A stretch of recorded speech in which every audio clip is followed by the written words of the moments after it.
Good afternoon. Coach DeVries back here with you as promised. Earlier today, I posted a simple quiz, a quiz of 6 questions that asked you to name a few people. How did you do on that quiz? I know when I took that quiz, I really struggled. I'm going to ask you to do another little quiz. Just bear with me on this one. You don't have to write this one down because I think you'll probably be able to answer these fairly quickly.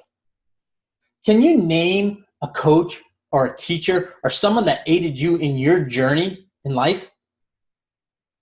How about, can you name a couple of friends that have helped you through some very difficult times? Can you think of a few people that have appreciated you for what you've brought to them? How about, can you think of a hero whose story has inspired you? Or how about, can you name 5 people that you enjoy spending time with? How did you do on this quiz? Probably a little bit better.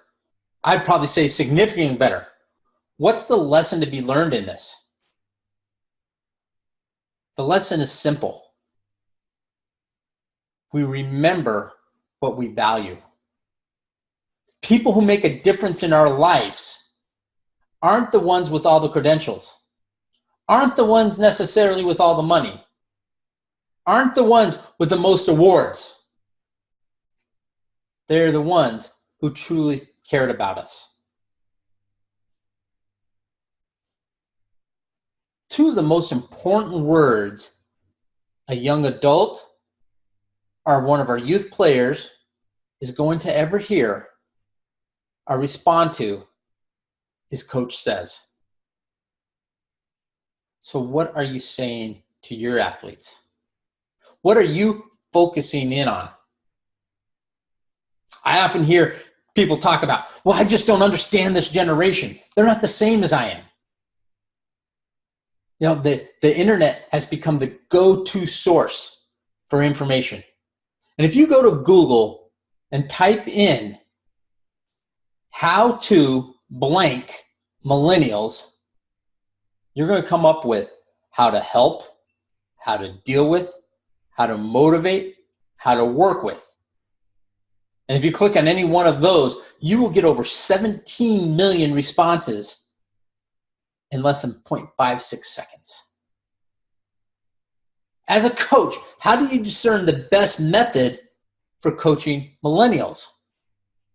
How about, as a coach, how do you discern the best method for coaching this generation of kids?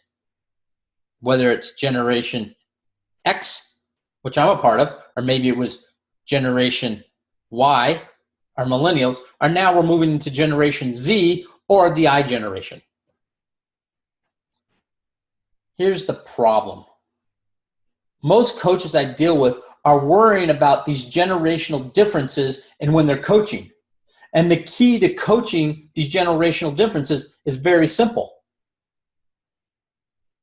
Be aware of the differences, but don't focus on the differences.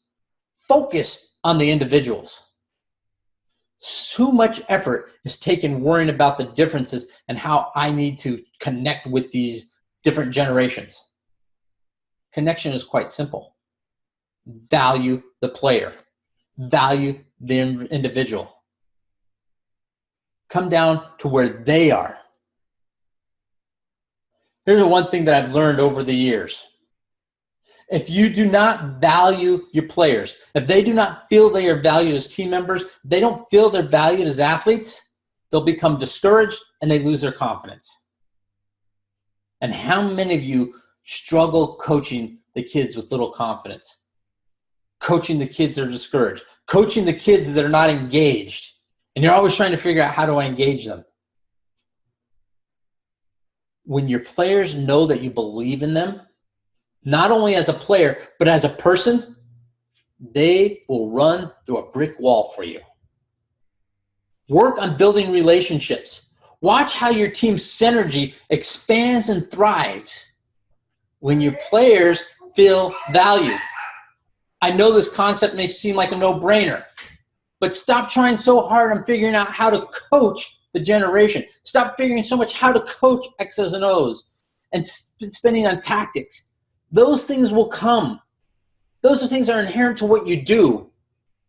Focus on connecting with your players and providing value to them, making them feel important. When you value something and you have an expectation of that value in that person, they will rise to the value you put on them.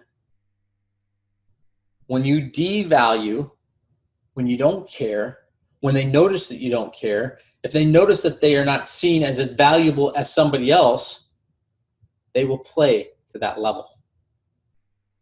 If you really want to foster growth in the X's and O's in your players, then start to build relationships with your players. There are a couple of different ways that you can build these relationships with your players, and I'll be glad to share them with you. Whether it be understanding their learning styles and how you can simply do a quick quiz on understanding their learning styles. Or maybe it's understanding their personality. And can you speak to their personality? Because if you can speak to their personality, you learn to connect with them on a more meaningful way. If you'd be interested in actually taking a deeper dive and understanding new ways to connect with your players, just mention something in the comment box and I'll put together a couple of webinars. Complimentary webinar. My gift just to give back to coaches to help coaches become better. I'd love to do that for you. So if it's something of interest that you would like, just comment in the box. If this quiz challenged your thinking as a coach, which I hope it did, I hope you become a better coach because of it, because you learn to value your players. Thanks for taking a few minutes to watch this video. And even more importantly, thanks for taking a few minutes to take a deep dive into understanding yourself and how you can become a better coach.